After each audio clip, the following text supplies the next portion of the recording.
welcome to SVG-TV News for Wednesday, January 29th, 2020. I am Yvette going with the details. Former Governor General Sir Frederick Nathaniel Ballantyne was laid to rest today. Before his burial at the Kingstown Cemetery, his body was laid in state at the House of Assembly for viewing by officials and members of the general public. Among the first persons to view Sir Frederick's body as it laid in state were the current Governor General, Her Excellency Susan Duggan, Speaker of the House of Assembly, Jomo Thomas, Prime Minister Dr. Ralph Gonsalves, and other members of his cabinet. Our news team caught up with some of these persons who shared fond memories about Sir Frederick. Ever since I was a young man, in fact, he was one of my doctors when I was a very young man. But once I returned to St. Vincent and started practicing law, I would see him on a number of occasions, and he always had a pleasant word to say. When I entered the Parliament, he was also very supportive of me, giving good advice from time to time. He would long be remembered for the work that he did on behalf of the government and people of St. Vincent and the Grenadines. The ancestors, I'm sure, would welcome him home joyously. I believe these are the men you don't think should die, because he's a great friend, good businessman, fantastic doctor. I've known him for years. I remember him as a dedicated Vincentian, a very committed person to whatever duty was assigned to him or whatever responsibility he has taken on as a national. I remember him daily as an ardent fisherman. We worked together as when we had a vibrant game fishing association going. We loved to catch a fish together. Gentleman, a man who, well, the thing I remember him in a personal way was when he was invested as Governor General. But we've had a warm relationship. His contribution, his humanity. When I had a case of illness in my constituency that had to go overseas for treatment, he was the first person that I called on to help me with the situation. Members of the opposition were also on hand to pay their respect to Sir Frederick, including opposition leader Dr. Godwin Friday, who said the country has lost a great man of the soil. Having known him for so long as somebody who was essentially larger than life, he's had a tremendous career as a medical doctor, as a business person in St. Vincent, and then of course as our longest serving Governor General. So he's somebody who gave tremendous public service. I hope his life will be an inspiration to others to understand the importance of public service and to be ready to do it. A very sad occasion for us. Sir Frederick was my very good friend. And when I say friend, I mean that. He was like a big brother to me. He would advise me on proceedings in the Parliament with respect to my own conduct and presentation. And there are, in fact, a number of occasions in which he invited me to Government House to have a chat with me and to receive the benefit of his wisdom and advice. And I treasure that. I remember Freddie Moore as a friend because I've known him socially for many years, way before he's been made Governor General. So I remember those times, the social occasions that we have met, many. I am also related to his dear wife, and my heart go out to his family. Especially, I know Melissa was exceedingly close with him. He was the last doctor to attend to my father back in 1982, and from that time we became very good friends. I've had many a discussion with him, and especially when he was Governor General. And I've always found him to be a frank man, simple man with a passion for helping people. And the fact that he's buried in that kind of box is not a show, or is it accidental? It's a reflection of who he was, a very simple and humble man, and he understood what life was about. Members of the public lined up outside the House of Assembly building to get inside for a last view of the man who has touched their lives in one way or another. A good man, and we all enjoyed him while he was here. And we know he's in a better place now. We worked very well together, and that friendship improved apart from our relationship in the youth. I thank God for taking him to his home. So may God bless him.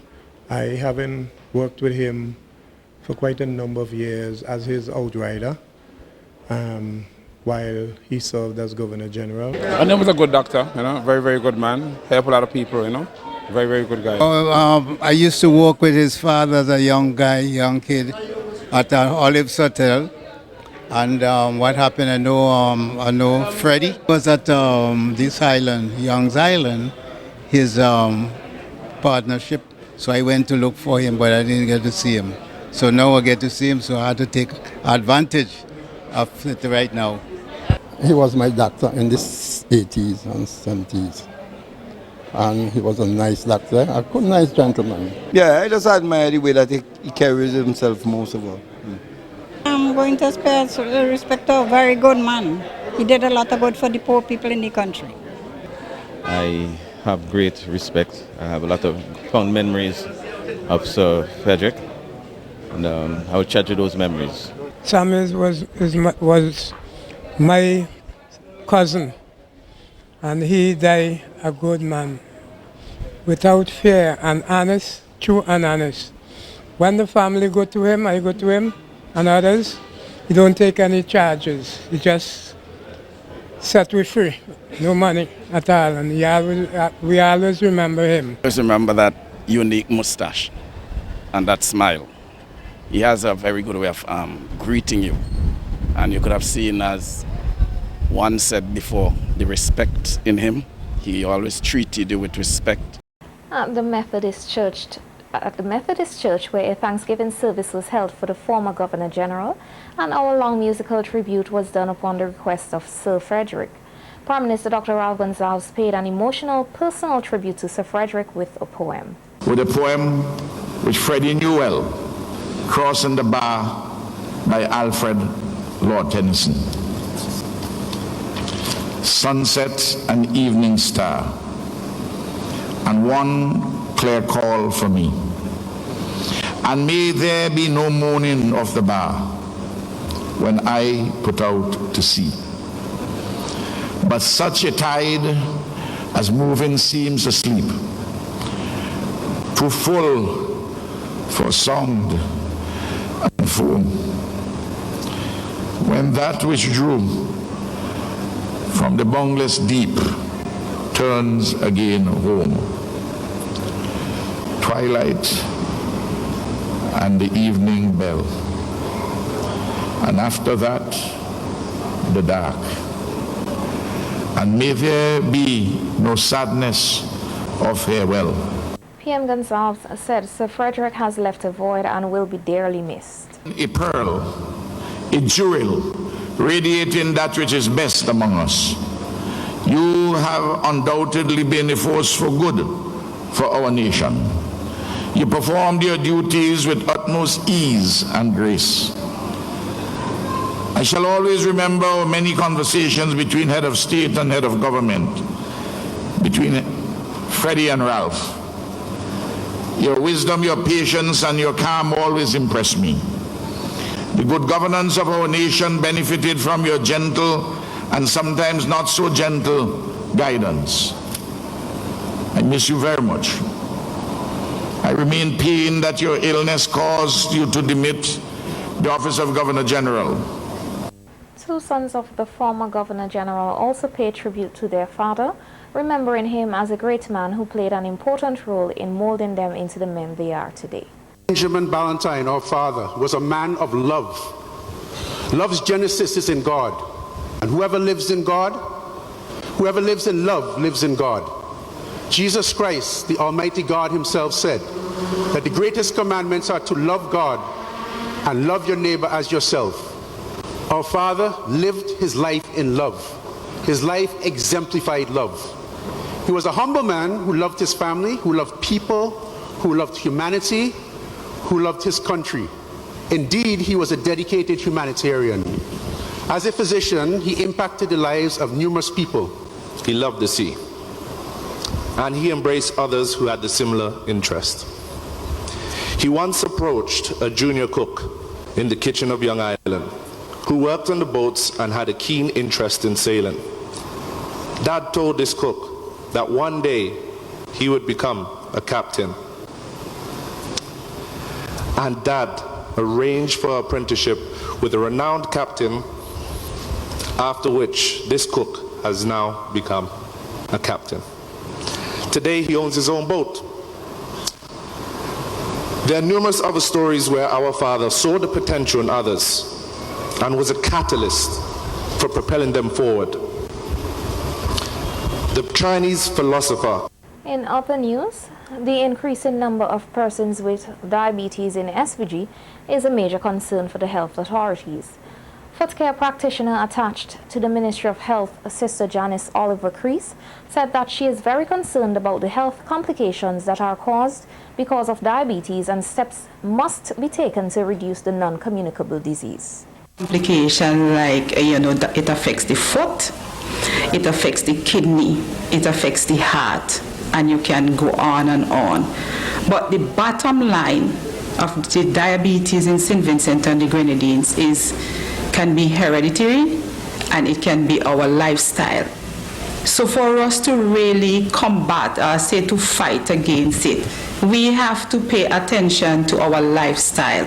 Because if it's already in our family, then there are about 95% risk of you really having diabetes. And if it's a lifestyle change, then the individual, or we, the individual, have to take care of ourselves, what we eat and what we do. The foot care practitioner said that once a doctor prescribes medication, diabetic patients should always follow the regimen to avoid worsening conditions. Well, I will advise them, because once the doctor prescribes medication for you, you should follow the regimen of the doctor. Because you can't just now leave and say you're going to do your own thing. You come to the doctor, you discuss with the doctor. Doctor, you give me medication, but me going to take the medication here. I boil in my bush. How do you know how much of the bush to boil? How do you know how effective your bush will be to your system? Because diabetes don't have all the answer, because there's not much of them to read and research. They just hear somebody say, oh, I use some soursop, or I use some moringa, and then everybody fall in line and they understand. Yes, they may go to the herbalist, and the herbalist might give them other things to use, but remember, they are seeing a doctor. So what you're doing, taking the medication, carry it home and piling it up in your safe, and when it expires, you're throwing it out. And then you come back. So you're seeing two persons, which could be confusion. Sister Crease highlighted the leading factors of diabetes and encouraged persons to purchase a machine so that they can check their blood glucose level, especially if diabetes is part of their family history. Factors leading up to diabetes, we have one, age. Anybody could affect any one of us. Then we have overweight, and we have the highest factor if it is run in your family, heredity. And also food we eat. Whatever we feel to eat and we consume a large amount, that is another factor. And physical inactivity is another factor. So we have to really look at all of these factors and see where we can make a start. According to the IDF Diabetes Atlas, by 2040, the number of worldwide diabetics are expected to grow to 642 million, representing a potential future healthcare crisis. Social activist and attorney at law Maurice Franklin is calling for more social programs in the country designed to create a greater level of self-worth among women. Her comments are in light of a voice note in circulation of a woman being abused by her lover. The action of the perpetrator has been met with condemnation by members of the public, with some raising questions as to why the victim in question has reportedly refused to press charges. Franklin said both the voice note and comments made by persons criticizing the victim are disturbing and reminds the public that there may be significant psychological implications. Franklin, who is the youth representative for the Caribbean Association for Feminist Research and Action, encouraged the public not to be engaged in victim blaming.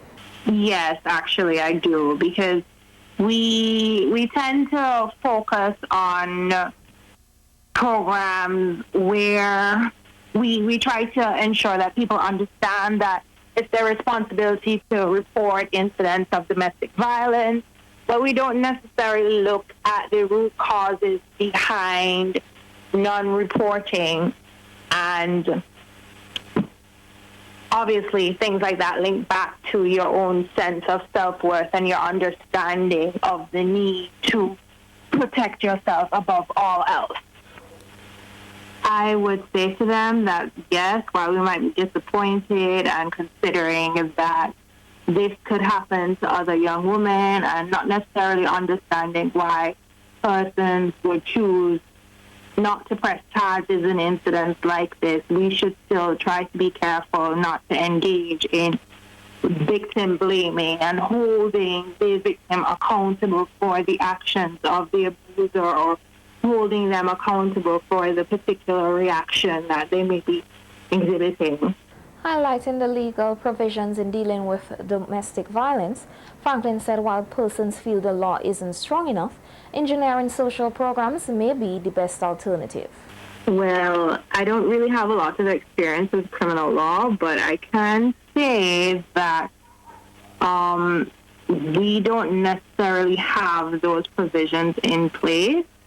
We do have the duty of the officer to inform the victim of their rights to report and to try to, I think they also mentioned that they did try to put her in contact with an appropriate person so that she was fully aware of her rights.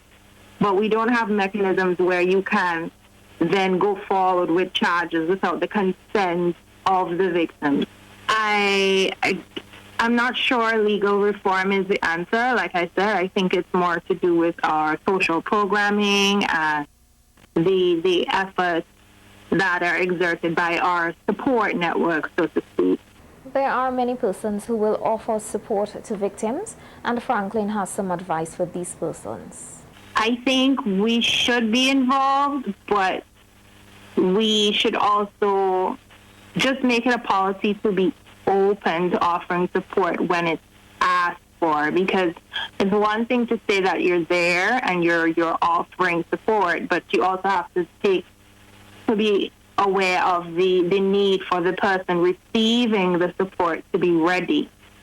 So that's why I mentioned programming and trying to put in place preventative measures, so to speak, so that in the event that we haven't prepared our young men to deal with disappointment, we have conversely prepared our young women to understand their self-worth.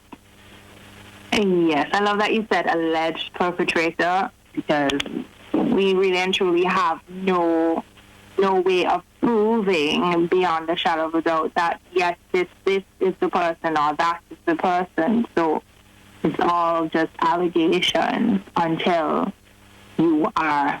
it's proven in court. The police here have arrested and charged Christopher Joseph, a 46-year-old fisherman of Grenada, with the possession of criminal property.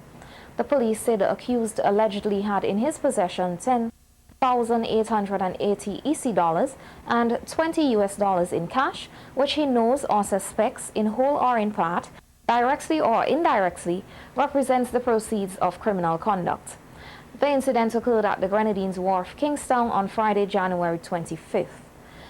Joseph was expected to appear before the magistrate court today to answer the charges. Vincentian Award-winning singer-songwriter Hayden Bilingi is among the nominees for Regional Artist of the Year in the Gospel Music Awards of Trinidad and Tobago this weekend. The award show will be staged in Port of Spain on Sunday, 2nd, 2020. 4 other notable artists, Guyanese Samuel Midas and 3 Jamaican artists, were also nominated in that category. This event marks the 22nd nomination both regionally and internationally for Bilingi between 2019 and 2020. He was awarded Best Outstanding Gospel Artist of the Year in House of Daniel Gospel Music Awards in Nigeria in 2019. Hayden Bilingi's big break on the gospel music scene came when he released his hit single, Feel Him in My Soul, late last year. The song soon became a favorite for fans across the region and is quickly gaining international recognition.